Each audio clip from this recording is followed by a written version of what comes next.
ও ময়নার বাপ, চলো বাড়ি। যে রোদ কেমনে কাজ করবে? কি আর করবে বউ, কৃষক মানুষ, কাজ তো করি খাওয়াই লাগে। রাখো তোমার কাজ। যে রোদ উঠছে 42 ডিগ্রি রোদ, এই রোদে কাজ করা যাইব না। চলো বাড়ি যাই। ঠিক আছে বউ, চলো বাড়ির যাই। বাড়ির যাই একটু আরামায়েশ করে তারপর আবার মাঠে এসে কাজ করবো নি। চলো। আগে বাড়িতে চলো তো, এত অসের কথা বাদ দাও। বাড়ির জায়গা ঠান্ডা হও, তারপর অন্য কথা। চলো তো, চলো।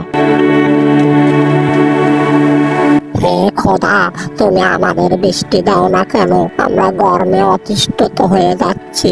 বৈশাখ মাসে ঝড় বৃষ্টি হওয়ার কথা, কাল বৈশাখী হওয়ার কথা, তবুও বৃষ্টি হয় না। এ কেমন তোমার দয়াময় খোদা, বৃষ্টি দাও।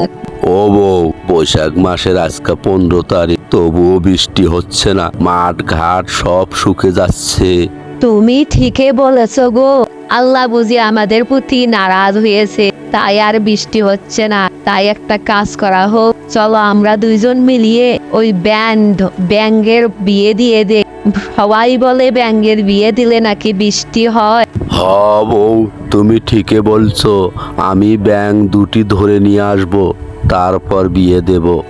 মন্টু শিয়াল দুটি ব্যাঙকে ধরে নিয়ে তারপর দুটির মধ্যে বিবাহ বন্ধনে আবদ্ধ করে দেয়। তারপর ব্যাঙ দুটোর ভালোবাসা সৃষ্টি হয় এবং ব্যাঙ দুটি আল্লাহর কাছে ফরিয়াদ করে যে আমাদের মাঝে এই বিবাহ বন্ধন দিল, তার যেন আল্লাহ ভালো করে।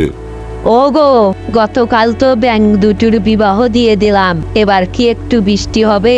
আল্লাহ কি আমাদের দিকে একটু চেয়ে দেখবে?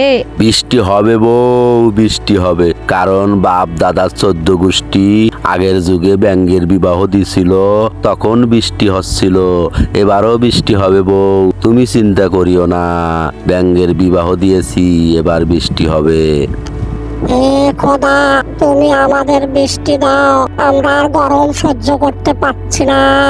হাবো, তুমি ঠিকই বলেছো। এখন কি আনন্দ, বৃষ্টির পানিতে আমরা ভিজবো। আমাদের ভালোবাসা উতলে পড়বে, কি মজা। বৃষ্টি হচ্ছে রে, বৈশাখ মাসে বৃষ্টি হচ্ছে। আমাদের মেলন হওয়াতে বৃষ্টি হচ্ছে রে, বৃষ্টি হচ্ছে, কি মজা।